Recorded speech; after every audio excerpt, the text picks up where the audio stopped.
श्लोक संख्या 147। जो इस रह प्रदेश वृंदावन निकुंज में श्री राधा के भाव और रस का निश्चित रूप से सम्यक भजन करते हैं, आह, वो यदि लोक भी ना जाने, निगम तत्व से भी परिचित ना हो, कुल परंपरा भी ना जाने, यहाँ तक कि साधु जनों का चरित्र भी उन्हें ज्ञात ना हो, जो लोग ऐसी स्थिति में हो, उनकी भी साधारण गति कभी नहीं होती। श्री राधा निष्ठ भक्त की गति। श्रीपाद इस श्लोक में श्री राधा के परम एकांतिक भजन निष्ठ व्यक्ति की पारमार्थिक गति की बात बता रहे हैं। यहाँ विशंबर जैसे इसको सोए फिर राधा सुधानिधि पढ़ता था, कोई हरि नाम नहीं, कोई माला नहीं, कुछ नहीं। यहाँ उन लोगों के दुर्बोध चरित्र और पारमार्थिक सदगति की बात कही गई है, जो परम रहस्यमय रह प्रदेश वृंदावन निकुंज में ब्रजमणि श्री राधा के भाव एवं रस का सम्यक भजन करते हैं। ब्रज का निकुंज सदन परम रहस्यमय स्थान है। वो ब्रह्मा, महादेव, लक्ष्मी, नारद, उद्धव आदि के लिए भी दुर्ज्ञेय है। यहाँ तक कि व्रज निकुंज का रहस्यमय समाचार शुद्ध माधुर्य धाम वृंदावन के दास, सखा और माता पिता भी नहीं जानते। सबे एक सखी गणेर यह अधिकार। ब्रज निकुंज में विहार रत श्री राधा माधव की प्रेम लीला का रहस्य श्री राधा की सखियों के अतिरिक्त और किसी को सुविदित नहीं होता। स्वतंत्र करुणा में श्रीमन महाप्रभु ने इस विशेष कलयुग में यही रहस्यमय गुप्त समाचार तत्व कलिहत जीवों के द्वार पर स्वेच्छा से पहुंचाया है। उन्होंने पात्र अपात्र का विचार किए बिना ही हमें ऐसी सुदुर्लभ वस्तु का अधिकार दे दिया है। रहस्यमय ब्रज निकुंज में प्रवेश करने का अधिकार श्री राधा की प्राण प्रिय सखियों को भी नहीं है। वहां गमन आगमन का एकाधिकार एकमात्र श्री राधा की किंकरियों अथवा मंजरियों को ही। वही साध्य शिरोमणि मंजरी भाव साधना इस विशेष कलयुग में श्री गौर सुंदर की करुणा का अवदान है। उनका ये महादान उनके चरणाश्रित आचार्य पादों के माध्यम से विश्व में प्रचारित हुआ है। श्रीपाद उन लोगों की बात कर रहे हैं जो रहस्यमय व्रज निकुंज में ब्रजमणि श्री राधा के भाव और रस का भजन करते हैं। समस्त ब्रज सुंदरियों की मुकुटमणि होने के नाते ही श्री राधा ब्रजमणि है। श्रीपाद चर्चा कर रहे हैं उन्हीं लोगों की जो स्वयं को ब्रजमणि श्री राधा की किंकरी मानकर किंकरी भाव से उनके अखंड नवीन मादन रस की आराधना करते हैं, अथवा श्री राधा कांता भाव से अपने अखंड मादन रस द्वारा अप्राकृत नवीन मदन की आराधना करते हैं। उसी आराधना के सहायक के रूप में जो लोग दासी भाव से विविध परिचर्या द्वारा श्री राधा के भाव और रस का भजन करते हैं, श्रीपाद उन्हीं की बात कर रहे हैं। अथवा ऐसे लोगों की बात कर रहे हैं जो ब्रजमणि श्री राधा कृष्ण के भाव रस का भजन करते हैं। अखंड रस घन मूर्ति हैं श्री गोविंद और अखंड महाभाव मूर्ति हैं श्री राधा। जो इस अखंड रस और अखंड भाव की मिलन भूमि पर युगल के समुच्छलित रस और भाव का आस्वादन करते हुए उसी रस और भाव की साक्षात सेवा कर धन्य होते हैं, वही भक्त यहाँ श्रीपाद की चर्चा के विषय है। रस का आस्वादन भाव से होता है और भाव की इतनी एक निष्ठा होनी चाहिए ना, यानी सबको कोई कुछ कहेगा, कोई कुछ कहेगा, अरे क्या करते हो तुम, ये नहीं किया, वो नहीं किया, गोपाल मंत्र नहीं किया, तो डगमगाना नहीं। अगर ऐसी साधना रस और भाव की करनी हो तो अत्यंत ये कृपा साधे वस्तु है। रस का आस्वादन भाव से होता है और भाव की अभिव्यक्ति रस में होती है। जो नित्य सिद्धाएं वृंदावन में प्रकट मधुर श्री राधा माधव के उल्लास रूपी कल्प तरु का पुष्प फलोदय की आशा में परिपालन करती हैं, उसे बड़ा करती हैं, उसका आनंद से निरीक्षण करती हैं और आमोद पूर्वक आस्वादन करती हैं, उन्हीं सखी मंजरियों के अनुगत्य में किया गया युगल भजन ही साधक के लिए श्री राधा माधव के भाव रस का भजन होता है। श्री राधा माधव के एकांतिक भजन निष्ठ महात्मा जन युगल के भजन रस में निमग्न होकर यदि लोकाचार, वेदाचार, वंश परंपरागत आचार, यहाँ तक कि साधु जनों के आचरण का भी अनुसरण नहीं करते और बाहर से उनका वैसा कुछ विसदृश, विपरीत, उल्टा आचरण भी देखने में आए, तब भी उन्हें सर्व महा असाधारण राधा दास्य प्राप्ति रूपी परमागति सिद्धि आवश्यक ही होती है। इसका अर्थ यही है कि कुछ लोग सतत अपने सिद्ध स्वरूप के अभिमान में स्थित होकर युगल लीला के ध्रुव अनुस्मृति सागर में दृढ़ अनन्य चिंतन में अहर्निश तैरते हुए देहिक आदि को भूल जाते हैं। ऐसे भाव राज्य में विचरण करने वाले महात्मा बाहर से लोक वेदाचार के विपरीत आचरण भी करते दिखाई दे जाते हैं, पर वे पावक की तरह उन दोषों में कभी लिप्त नहीं होते। इसलिए जो लोग महत् पुरुषों के ऐसे आचरण को देखकर उनकी निंदा आदि करते हैं, भक्त होते हुए भी उनके आगे महद अपराध रूपी भजन का घोरतर अंतराय अवरोध आ खड़ा होता है। मैंने पूछा भक्ति से, मैंने कहा क्या प्रूफ है कि काम बन गया, कैसे पता लगे? तो बोले कि बात ये है कि जब हम अपने आप में देखें कि हम सतत उस भाव में रहते हैं कि हमको और कोई वासना या कामना तंग नहीं करती, बोले कि निर्गुण वासना ना भी हो तो कम से कम सत्वगुण की वासना तक वो पहुंच जाता है। तो और ये कोई कह नहीं सकता किसका काम बन गया। तो कैसे कहते ये जो एंड में जाके जब हम शरीर छोड़ेंगे उस वक़्त हम कहाँ हैं? बोले चाहे वृंदावन है चाहे नहीं है, चाहे कुछ भी नहीं है, बोले एकादशी है या नहीं है, गंगा जल है या नहीं, बोले ये सब जो चीज़ें लिखी हुई हैं शुभ हैं।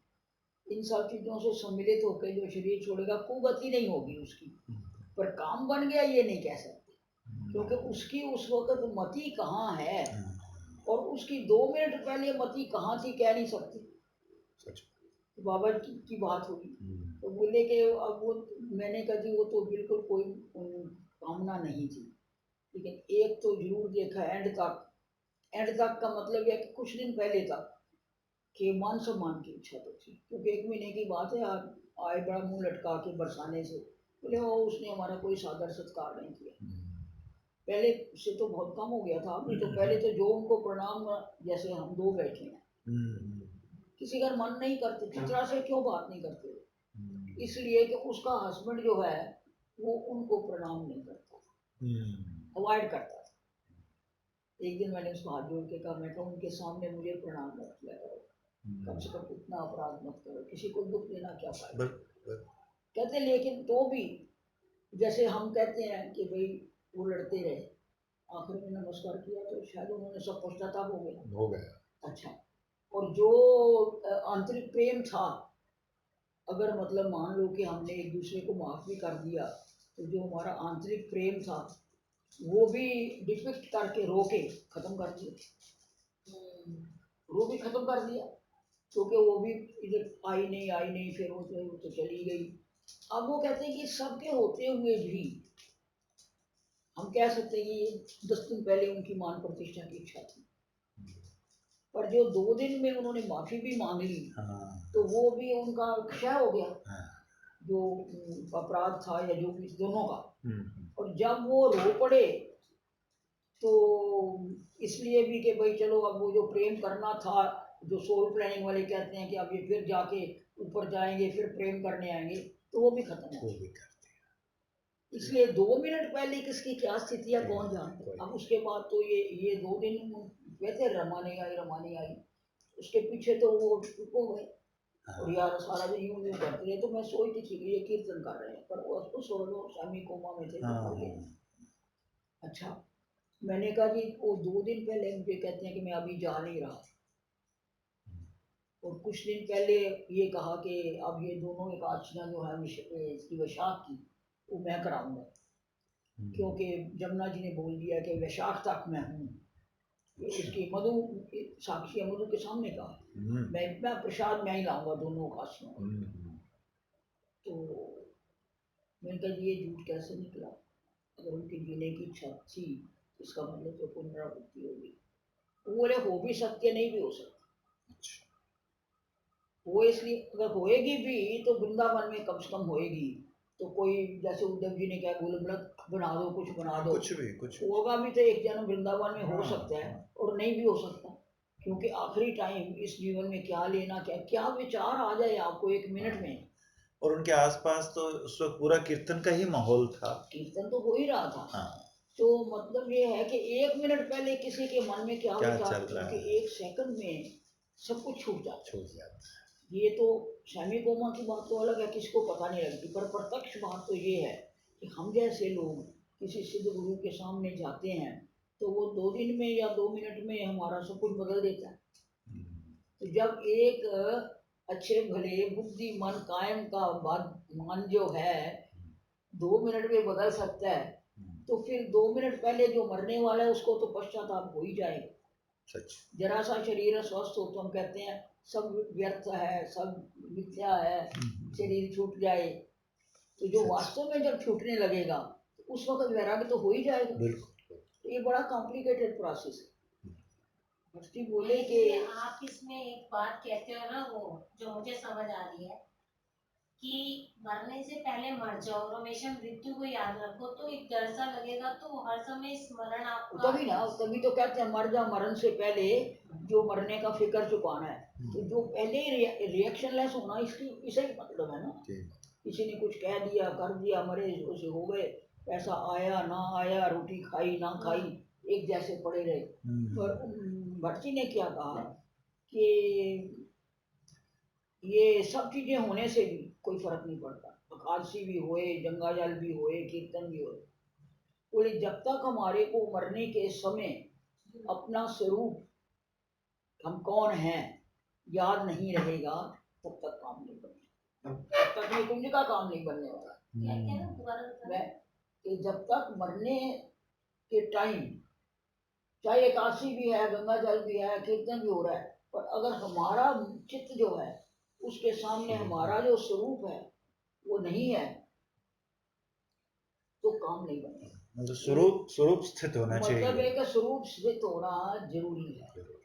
तो दीदी जो कोमा में ऐसे अधिकतर देखे जो जा रहे होते हैं, एक तरह से वो अर्धावस्था में नहीं होते हैं। कोमा में भी तुम्हें पता होना चाहिए, हम तो डॉक्टर हैं इसलिए बता सकते हैं तेरे को, कोमा में भी अंदर से होश होता है। तुम्हें सुनाई नहीं है मैंने बात वो सारा, हाँ वो सुनाई देता था उसको, और वो तभी होश में आते वो छोड़ के चला गया सब कुछ। होश में आते उसी का देख लिया संसार। हाँ, वो सोचते हैं ये कोमा में है, कौन सा वो उसके सामने वो बंटवारे की बातें करते रहते थे और कुछ करते ही नहीं थे।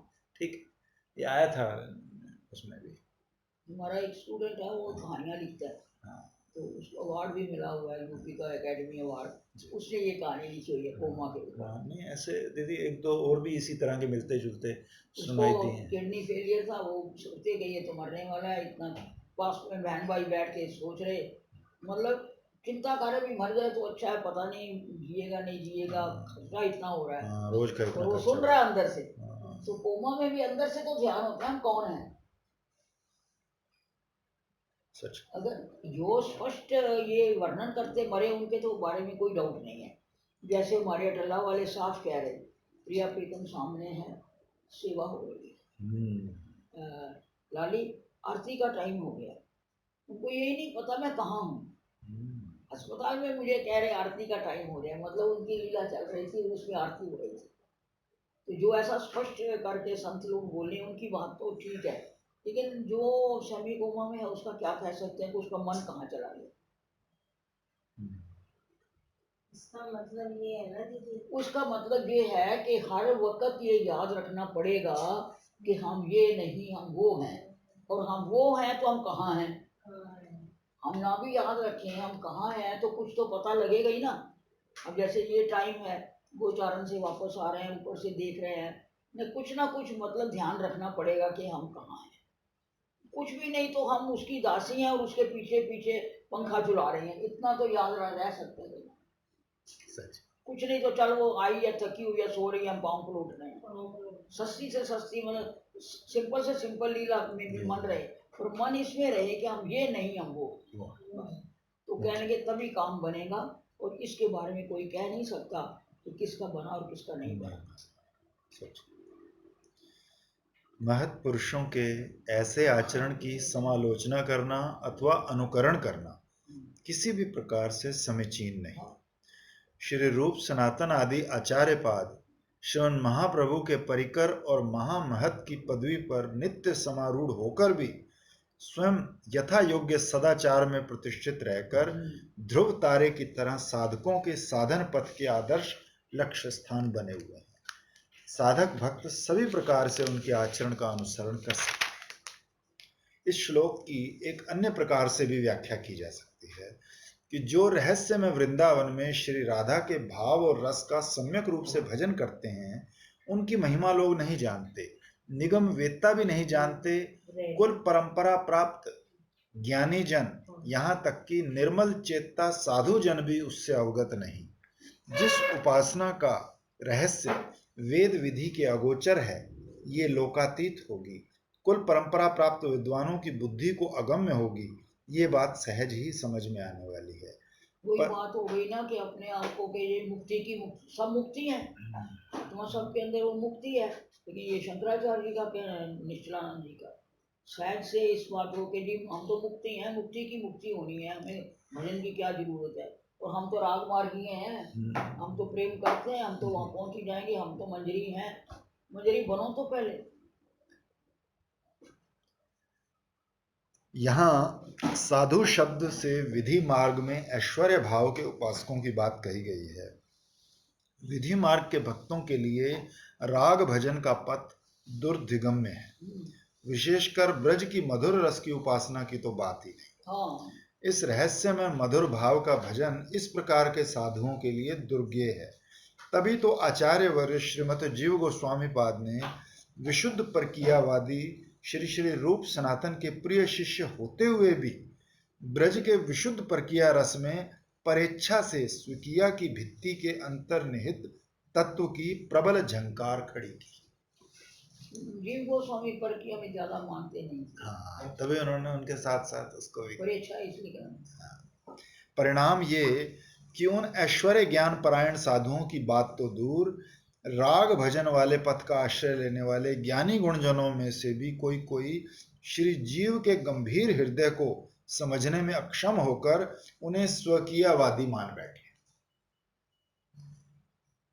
श्रीपाद कहते हैं ऐसे एकांतिक राधा पाद पद्मनिष्ठ महानुभावों का दुर्गेय चरित्र कोई समझे या ना समझे, श्री राधा माधव की निकुंज सेवा रूपी रहस्यमय गति प्राप्त करने में उन्हें कोई व्यभिचार नहीं होता, उनका आचरण बाधक नहीं बनता।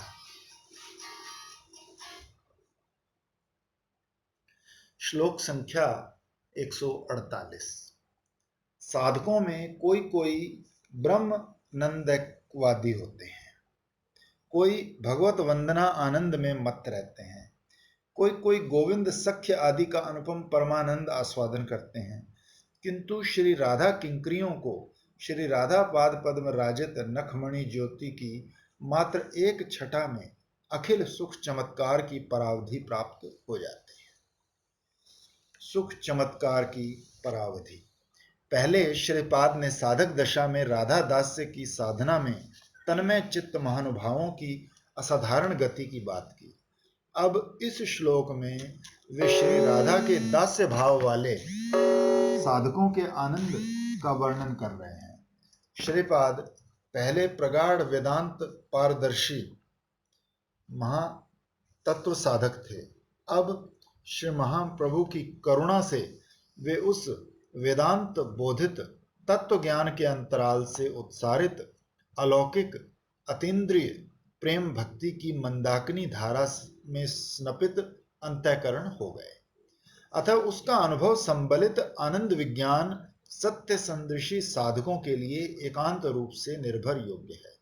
उपासना भेदे जानी ईश्वर महिमा, एक अखंड अद्वय ज्ञान तत्व ही ज्ञानी के निकट ब्रह्म रूप में, अभी योगी के निकट परमात्मा रूप आगे में करते और भक्त के निकट भगवान के रूप में प्रतिभात तो होता है। भागवत का श्लोक है ना, ब्रह्मेति परमात्मेति भक्तेति, तीनों एक ही चीज है। इस हाँ वही दिया हुआ है। वंदति तत्तत्त्वविदस्तत्त्वं यज्ञानमद्वयं ब्रह्मेति परमात्मेति भगवानेति शब्दयते। भागवत का श्लोक। भागवत 1:2:11। इस श्लोक की व्याख्या के प्रसंग में श्री विश्वनाथ चक्रवर्तीपाद ने अपनी सारार्थ दर्शनी टीका में लिखा है कि ज्ञानी जन परब्रह्म के सामान्य स्वरूप अथवा शक्ति के अभिव्यक्तिहीन निर्विशेष स्वरूप को ही श्रेष्ठ समझकर ज्ञान साधना का पथ अवलंबन करते हैं। उनके निकट पर तत्व ब्रह्मानंद रूप में ही अनुभूत होता है। योगी जन अंतर्यामित्व आदि 2-3 गुणों से युक्त पर तत्व को ही श्रेष्ठ जानकर अष्टांग योग साधना से उसे परमात्मा रूप से ही अनुभव करते हैं, और भक्तजन भक्ति साधना के फलस्वरूप सच्चिदानंदमय भगवान के अनंत रूप गुण लीला आदि का अनुभव प्राप्त करते हैं, और भगवान भी उनके निकट भक्त वात्सल्य आदि अनंत कल्याणकारी गुणों के निधि परम सौंदर्य माधुर्य में विग्रह के रूप में प्रकट होते हैं।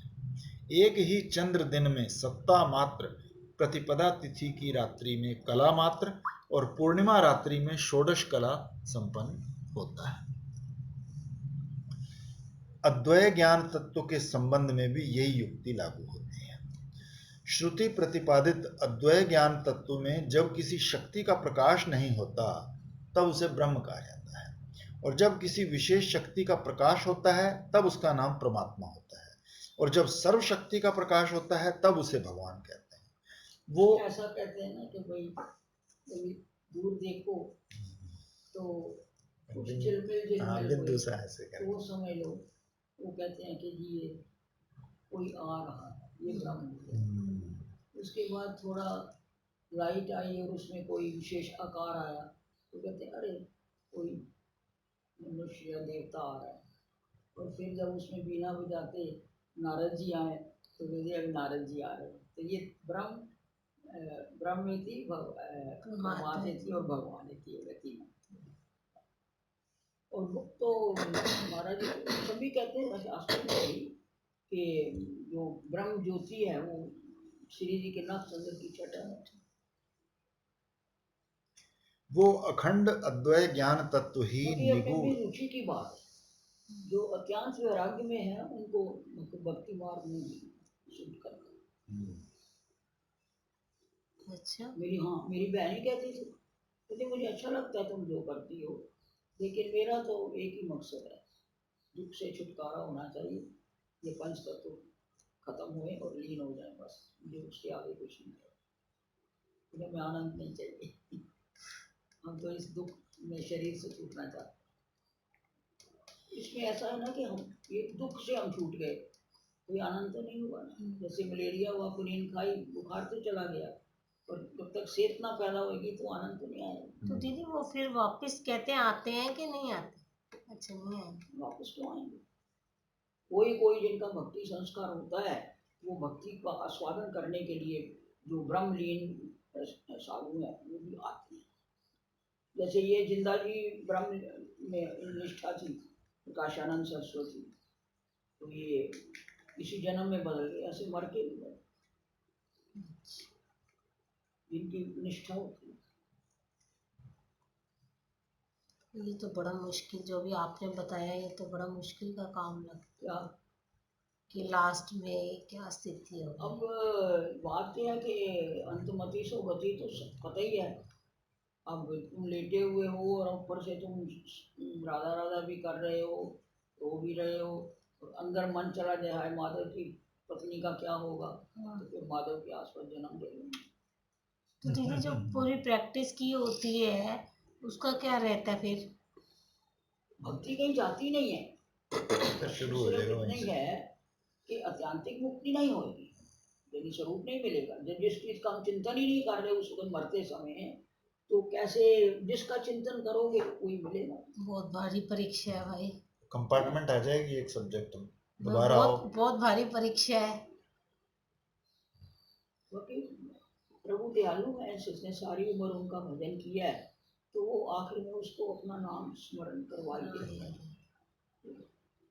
यानी कि दीदी तभी आप तो कहते हैं ना अनिरुद्ध कि रोज रात को प्रार्थना करो कि प्रभु रात को यदि मुझे मृत्यु लेने आ जाए तो अपना नाम जपा लो। उसका नाम जपते जपते जाएंगे तो वही तो फिर मिलेगा, मन वही रहेगा। ऐसे तो है ये बात, पर आपकी ये बात तो अब पहले जिंदा की प्रैक्टिस करनी चाहिए प्रैक्टिस ना। करनी चाहिए। वो कहता है ना, रोहिणी मैं था परसों मिलने, मैं जा रहा हूँ घर। अच्छा कहते पहले तो मैं बैठना सीखूं और मन को एकाग्र करूं। मैं तो बैठता हूँ तो इधर जप कर रहा हूँ, इधर मन कहीं इधर भाग रहा है, कहीं उधर भाग रहा है, कहीं कुछ सोच रहा है। एकदम एक भजन में बैठ के मन को एकाग्र करके उसमें रहना, ये भी तो कोई छोटी बात नहीं है ना। अगर होना हो जाएगा, शुरू हो जाएगा, तो फिर चलते फिरते उसी में ध्यान रखना पड़ेगा। मेरा तो सब कुछ आपकी कृपा से है। मैं तो सबका उसकी कृपा से ही है, जैसे रखे। अपन तो प्रार्थना कर सकते हैं, क्या करें। बाकी बात उन्होंने ठीक कही, मैं भी यही कहती हूँ, अंत सबके अंत मति स्वागत है और अच्छे से प्रैक्टिस इसीलिए तो अनेक जन्म संसिद्धि का है ना। इतना आसान होता तो गीता में क्यों कहते जो अनेक जन्मों तक मेरे चरणों का चिंतन करेगा वो मेरे को प्राप्त होगा। तो महाराज जी कहते 3 करोड़ में एक पहुंचेगा। हम ऐसे हैं कि नहीं क्या पता है, पर कोई नहीं, फिक्र की क्या बात है, लग तो पड़े, चालू तो हो गए। और वृंदावन में शरीर छोड़ेंगे तो ज्यादा टाइम नहीं, एक आध जन्म लेना पड़े गुरुव्रत के कारण, तो ठीक है। चलो ब्रह्मानंदी होते हुए भी श्रीपाद को श्रीमन महाप्रभु की कृपा से ब्रज निकुंज में युगल माधुरी आस्वादन करने का सौभाग्य प्राप्त हुआ है। इसलिए वो स्वयं अनुभव कर उसे आस्वादन की चमत्कारिता का वर्णन कर रहे हैं।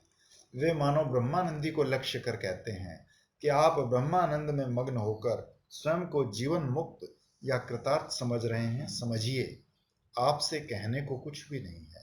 कारण कि ऐसी महत कृपा के बिना आपके लिए भक्ति रस का आस्वादन कभी भी संभव नहीं।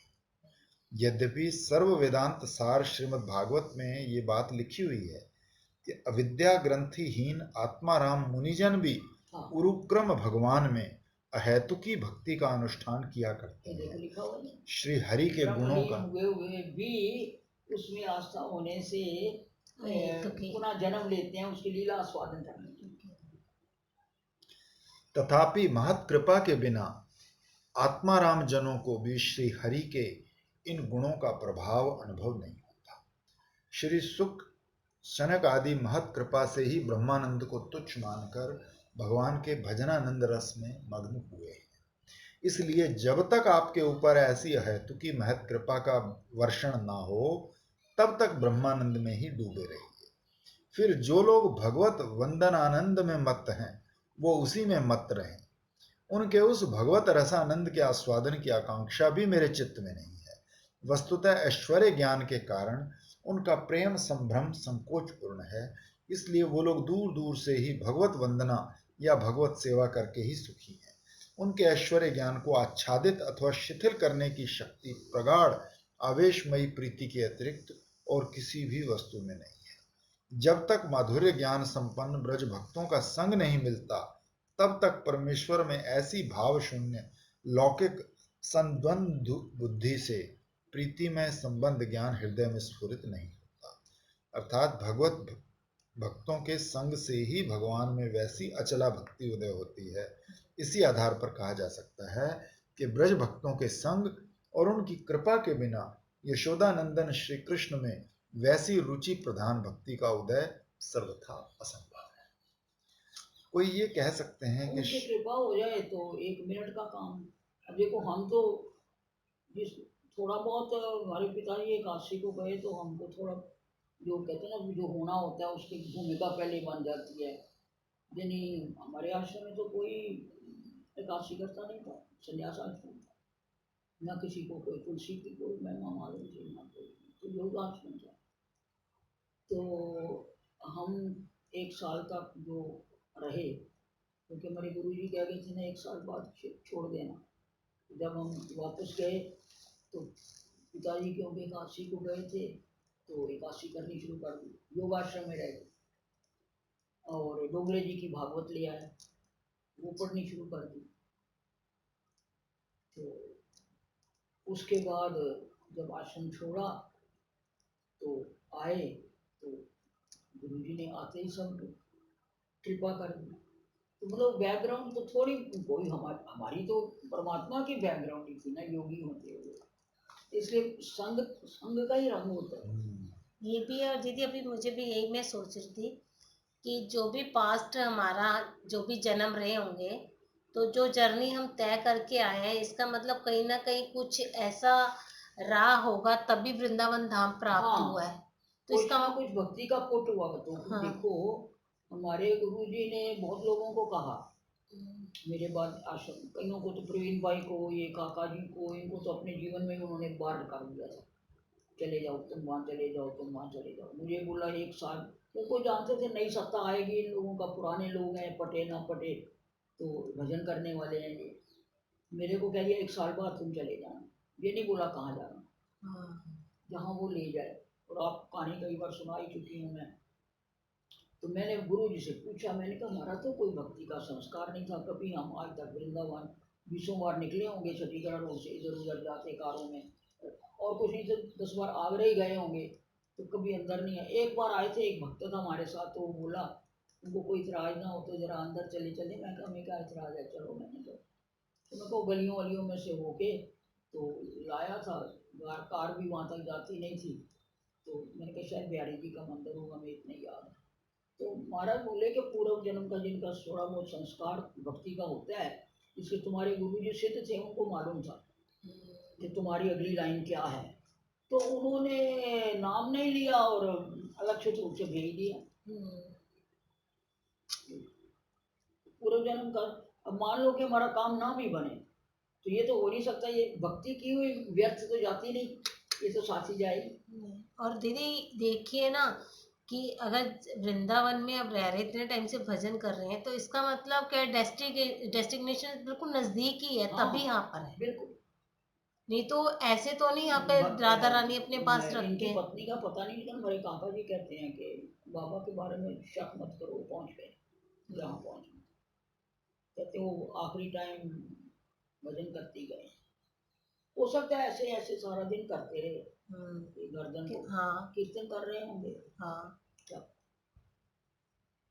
और लास्ट में देखिए, अगर कोई बीमार है तो उसको पता भी चल जाता है मेरी इतनी एज है तो शायद मेरा ये है, तो तब वो भजन ही करना अंदर ही नहीं, अंदर उस शुरू। वक्त वैराग्य भी हो सकता है ना एकदम। हाँ यानी जैसे हम कहते हैं कि लाभ पूजा प्रतिष्ठा में रुचि होती है, तो उस वक्त 1 आध घंटा भी मिल जाए, किसी को पता लगे मैं जाने वाला ही हूँ, हाँ। तो कितना कि अरे क्या लेना इस राजपुर, हम नहीं चाहिए, नहीं चाहिए, तो उसी वक्त वैराग्य हो गया, वैराग्य क्योंकि भूमिका तो पहले ही बनी हुई है। बनी, सही बात। जैसे मुझे आज जैसे कटवान आधा महाराज घंटा को घंटा बैठे रहे भर्ती भी, लेकिन समझ आ गई बात कि आखिरी टाइम की स्थिति किसकी क्या होगी। दीदी मैं ये काका तो जी तो कहते हैं उनको साक्षात बिहारी जी लेने आए हैं,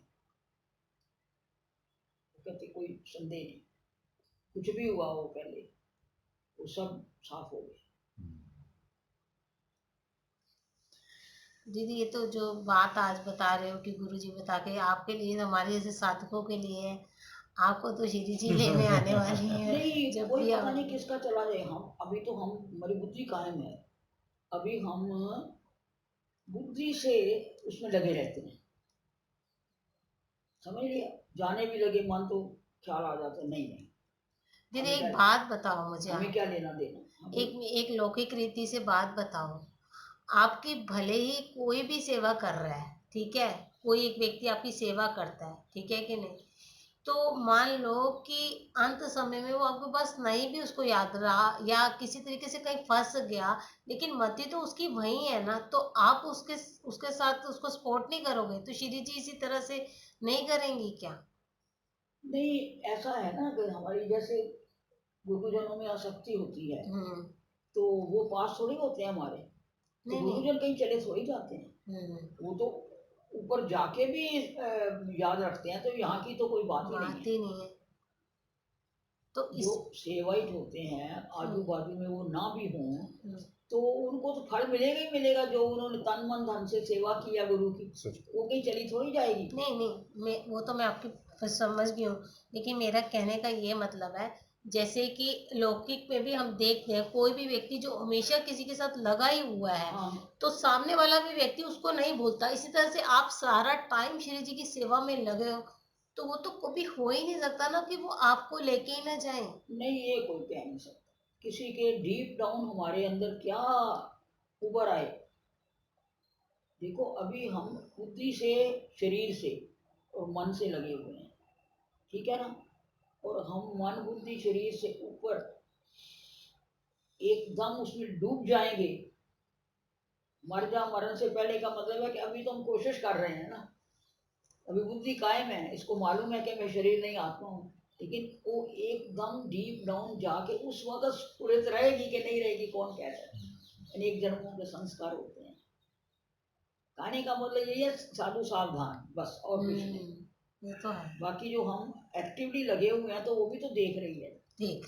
हाँ वो भी तो देख रही है, ऐसा थोड़ी है कि वो हमें बुला देगी। हाँ, यही मेरी बात है, वो कहना कम आता है। मेरा भी यही मतलब था। उनकी कृपा के बिना यशोदानंदन श्री कृष्ण में वैसी रुचि प्रधान भक्ति का उदय सर्वथा असंभव है। अब कोई ये कह सकता है कि श्रीपाद, हम आपकी बात से ये समझे हैं कि आप ब्रज के ही सख्य वात्सल्य आदि रसों में से किसी रस के उपासक हैं। मानो इसी के उत्तर में वो कह रहे हैं कि कोई कोई साधक ब्रज के गोविंद सख्य आदि का निरुपम आस्वादन करते हैं, उसी में मग्न रहते हैं, सत्य ही उनके आस्वादन की तुलना नहीं। तो इसके संबंध में श्री कृष्ण की उक्ति देखिए कि सखा शुद्ध सख्य करे स्कंधे आरोहण, तुमी कौन बड़ लोक तुमी आमी सम, माता मोरे पुत्र भावे करे न बंधन, अतिहीन ज्ञाने करे लालन पालन। श्री कृष्ण का कोई भी ऐश्वर्य इनके प्रेम को संकुचित नहीं कर सकता। मानो विशुद्ध माधुर्य में प्रेम ने समस्त व्यवधान नष्ट कर भक्त और भगवान के हृदयों को एक ही सांचे में ढाल दिया है। किंतु ऐसा निरुपम होते हुए भी सख्य वात्सल्य आदि रसों का आस्वादन भी श्रीपाद के आकांक्षणीय नहीं है। जिनको उसमें रुचि हो गई है, उसमें कहने से बार बार देखना चाहिए कि हमारी रुचि वही है, और कुछ नहीं। मैं तो कहती हूँ और कुछ नहीं, तो उसके नक्श अंदर छटा कोई देखते रहो। एक बार बताया था ना, कुछ ना सूझे तो कृष्ण मंत्र करते रहो कि मैं तेरी हूँ, मैं तेरी हूँ, मैं तेरी हूँ, तो तेरी तेरी करते हो आप ले जाएगी। मैं इनको यही कह रही थी, मैं कहा दीदी ने संकल्प ध्रुव पढ़ाया, मैंने कहा आप वो दिन में जरूर कर लिया करो, उसमें कितना कुछ आ जाएगा, एकदम बहुत सुंदर है वो तेरे से भी आगे है। तुम अपने आप को आगे मत समझो, तेरे से भी आगे होंगे। सही बात है। अब प्रश्न हो सकता है, श्रीपाद, तब तो आप निश्चय ही ब्रज के मधुर रस के नायिका भाव या तद्भावेच्छात्मिका सखी भाव के उपासक हैं। तो इसके उत्तर में श्रीपाद कहते हैं, अरे वो भी नहीं, मैं तो श्री राधा की किंकरी हूँ। किम सखी भाव भी किम नहीं करोमी, है, सखी से भी ऊपर हूँ। किम करोमी।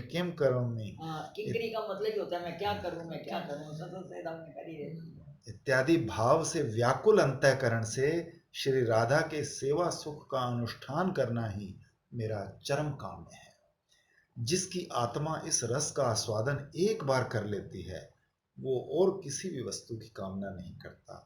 श्री राधा के पाद पद्मों में विराजमान नख मणियों का जो अनंत ज्योति सिंधु है, उसकी एक कणियमा में छटा से श्री राधा किंकरियों को अखिल सुख चमत्कार के सारांश की परावधि प्राप्त हो जाती है। उस ज्योति सिंधु में निरंतर संतरण कर उन्हें जो आनंद प्राप्त होता है, वो महानंद चमत्कारित्व अखिल प्रेमानंद के शीर्ष पर पुनः पुनः सहर्ष नृत्य करता है। अर्थात वो आनंद सर्वोपरि है। जिन्हें स्वप्न स्मरण अथवा स्फुरण में भी इस आनंद की एक कणिका का भी आस्वादन प्राप्त हो जाता है, वो इसे समझ सकते हैं। अतः वो सुख ही मेरा हार्द अथवा काम्य है, उसके अतिरिक्त और किसी वस्तु की मैं कामना नहीं करता।